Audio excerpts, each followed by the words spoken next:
Hello dear students, be ready to go for a very typical question, and that typical question is on behavior of electric dipole in non-uniform electric field. Although two things are very well known to you, that once the dipole is in non-uniform electric field, it will feel the torque as well as it will feel the force. Agreed? लेकिन इससे काम नहीं चल रहा है यार, JEE mains में ये क्वेश्चन नहीं आ रहा है. जब आप रैंकर्स बनना चाहते हैं, जब आप अच्छा करना चाहते हैं, you want to go in top NITs Surathkal, Warangal, Trichy, तो फिर इससे काम नहीं चलता कि सिर्फ नॉन यूनिफॉर्म इलेक्ट्रिक फील्ड में there is a torque as well as there is a force. तो चलिए एक बेहतरीन क्वेश्चन करते हैं और फिर आप अपने आप को उसको देख के इम्प्रूव कीजिएगा. तो dear student, it is a behaviour of electric dipole in what? Non uniform electric field. So dipole is there. अब डाइपोल का जो इंफॉर्मेशन है वो किस फॉर्म में होता है? In terms of dipole moment. So the dipole whose dipole moment is p vector is equals to p I k. Means dipole का जो डाइपोल मोमेंट है, it is directed along the positive x axis and it is placed in the non uniform electric field. अब ये तो थोड़ा सा समझिएगा सबके सब लोग. मैं सिर्फ इसको उठा के कह देता इलेक्ट्रिक फील्ड और फिर आपको कहता टेक द डिसीजंस. अब कहता टेक द डिसीजंस, तो क्या करते हैं आप? E vector is equals to C is a constant. C is a constant. मालूम नहीं है ये कांस्टेंट मेरा पॉजिटिव है कि नेगेटिव है. Nothing is given, be careful about it. And x is going out to be as the x coordinate on our tri-axis, and I keep there. It means whenever the x is varying out, the e vector will vary. अब आपका x क्या हो सकता है? Positive हो सकता है, negative हो सकता है, but you know that E vector का आपका मैग्नीट्यूड और डायरेक्शन दोनों वेरी करते हैं. दोनों वेरी करते हैं, समझिएगा इसको. सपोज आई से टू यू, मैं यहां बना के दे रहा हूं मैं आपको. So this is going out to be as positive x, and here it goes out to be as what? Negative x.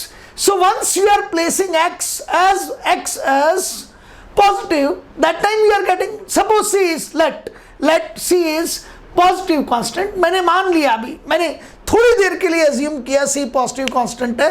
तो जब भी आप x की वैल्यू पॉजिटिव लेंगे, this overall thing will come as positive, और उस समय E vector का डायरेक्शन कौन सा होगा आपके पास में? In the direction of positive x axis. ये तो मुझे समझ आ गया.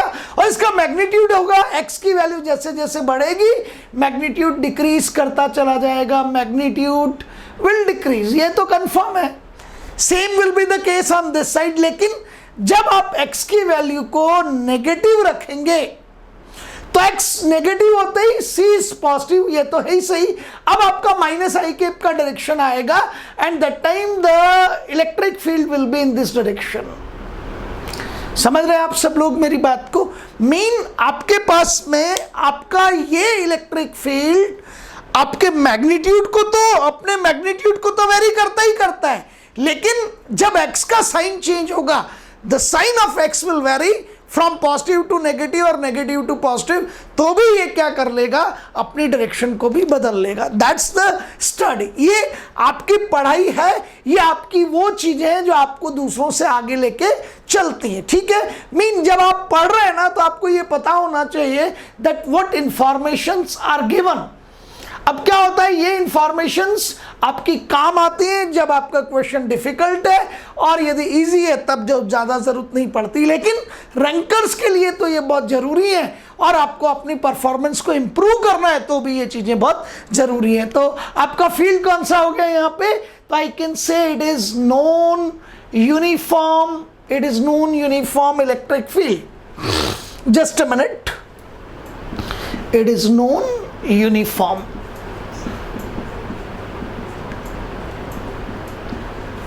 Agreed?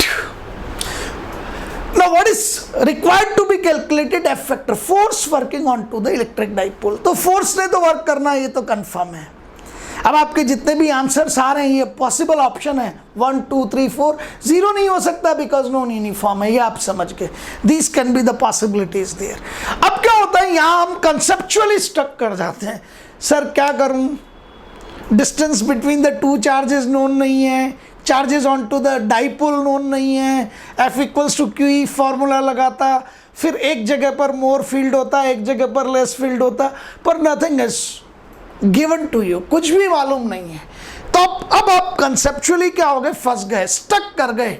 अब क्या होगा, जो अच्छे बच्चे हैं जिन्होंने इन चीज़ों की प्रैक्टिस की हुई है, उनको लगता है यार ये तो बहुत ज़बरदस्त क्वेश्चन है, तो चलिए सॉल्यूशन को वॉच आउट कीजिए, मैं बताता हूँ। It is potential energy of electric dipole, it is potential energy of electric dipole, that is U is equals to what, U is equals to minus P dot E। ये बहुत important है, U equals to minus P dot E, ठीक है। और आपको ये भी पता है कि पोटेंशियल एनर्जी U है, then force F vector will be equals to what, force F vector will be equals to minus grad U, and grad is what, gradient, this grad is what, gradient.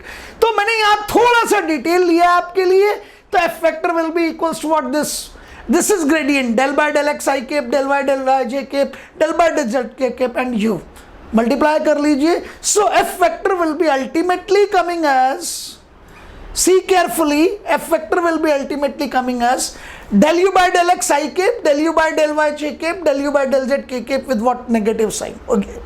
But as far as this problem is concerned, there is no I cap, sorry, there is no j cap, there is no k cap, means it is simply along the x axis, mean that component, that y component is not available, agreed, possibility नहीं है।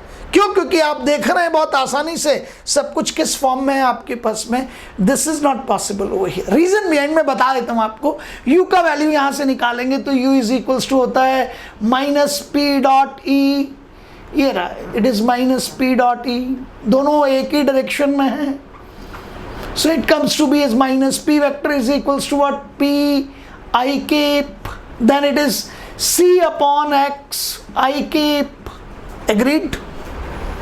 Is that clear in your mind? Now you see that it is coming out to be as minus I dot I, I dot I, it is 1, so it is PC by X and U minus PC by X. Is that clear? So this is F vector del U by del X I cap, del by del X of minus PC by X I cap, and P and C are constant coming outwards, minus minus will be positive, it is going out to be del by del X of 1 by X। यूं कर सकते हैं इसको,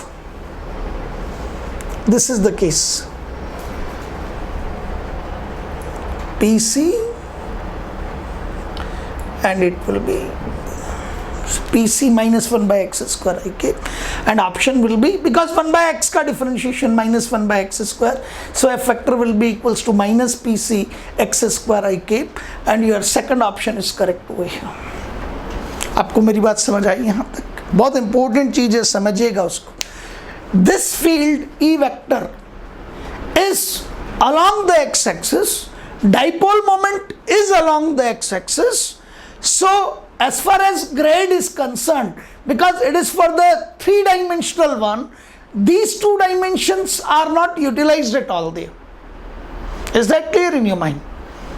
So I'm saying to you that neither this is working nor this is working, so F vector will be coming this one there, and then it is going out to be as U, that will be equals to minus P dot E, that is minus PC by X, and you can proceed। हाँ, ये बात ठीक है बिल्कुल, कि इस तरह का क्वेश्चन जो है डेफिनेटली आपको एक चीज दे रहा है, एक एनर्जी दे रहा है, आपको दूसरे से आगे बढ़ने की एक प्रेरणा दे रहा है। तो डेफिनेट बात है कि इस तरह के जो इंस्पायरेशन है ना, वो बहुत काम करते हैं। आप बहुत आसानी से यहाँ एक और काम कर सकते थे, यहाँ I cap plus J cap होता, then even after that you can work there। यहाँ भी I cap J cap K cap होता, even after that you can work। फिर हम ये complete formula use कर लेते, हमें कोई प्रॉब्लम नहीं आती किसी भी तरह की। लेकिन if P vector and E vector are known to you, then find the value of U, and from the value of U find the value of force by using this great formula, F vector is equals to minus grade U। Yes, very good. Thank you. Goodbye।